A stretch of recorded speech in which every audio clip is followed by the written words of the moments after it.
চকরিয়ার ছেলে ফরিদের সাথে চট্টগ্রামের মেয়ে মনোয়ারার ইমু থেকে পরিচয়, এরপর প্রেম। এভাবে 2 মাস মোবাইলে কথা বলার পর তাদের দেখা হয়। যখন প্রথম তাদের দেখা হয় তখন ছেলেটি মেয়েটিকে ছোট্ট একটা উপহার দিয়েছিল।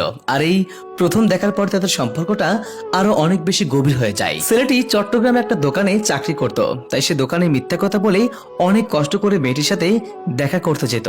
এরপরে হঠাৎ করে মেয়েটি একদিন অসুস্থ হয়ে যায়, তাকেই মেডিকেলে ভর্তি করানো হয়। ছেলেটি তখন লুকিয়ে মেয়েটাকে সেখানে দেখতে যায়। তখন মেয়েটির বড় বোন সবকিছু বুঝে ফেলে। এরপরও ছেলেটা তার ভালোবাসার মানুষটাকে দিনের পর দিন ভালোবেসে গেছে। মেয়েটির লেখাপড়া সহ সবকিছুর খরচ ছেলেটি দিয়েছে। মেয়েটি তাকে একদিন বলেছিল চলো আমরা পালিয়ে যাই, কিন্তু ছেলেটি তাকে বলেছিল সে আগে 2 পরিবারেই তাদের সম্পর্কের কথা জানাবে। এভাবেই তাদের সম্পর্কটা ঠিকই চলছিল, কিন্তু মেয়েটার পরিবার সবকিছু জেনে যাওয়ার পরে মেয়েটাকে তারা অনেক মারধর করে, ফোন কেড়ে নেয়, ছেলেটার সাথে আর যোগাযোগ করতে দেয় না। মেয়েটি শেষবার কল দিয়ে ছেলেটাকে বলেছিল অপেক্ষা করতে। তারপর থেকেই আজ অনেকদিন যাবত কোনো যোগাযোগ নেই। তবুও ফরিদ ছেলেটি তার ভালোবাসার মানুষটির জন্য সারা জীবন অপেক্ষা করবে। মেয়েটির প্রতি ছেলেটির কোনো অভিযোগ নেই। মেয়েটি তার পরিবারের কারণেই পরিস্থিতির শিকার। মেয়েটির পরিবার এই ছেলেটির সাথে বিয়ে দিবে না। তবে যাই কিছু হোক, ছেলেটি এত সহজে তার ভালোবাসাকে হারতে দেবে না, কারণ সে তার জীবনের থেকেও বেশি মেয়েটাকে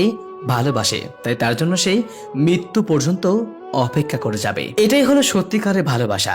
যে সত্যিকারের ভালোবাসে সে কখনোই পিছু হটে না, সে পাবার জন্য শেষ পর্যন্ত লড়াই চালিয়ে যায়। তবে আপনাদের কি মনে হয়, ফরিদ কি মনোয়ারাকে ফিরে পাবে নাকি পাবে না? কমেন্ট করে অবশ্যই জানাবেন।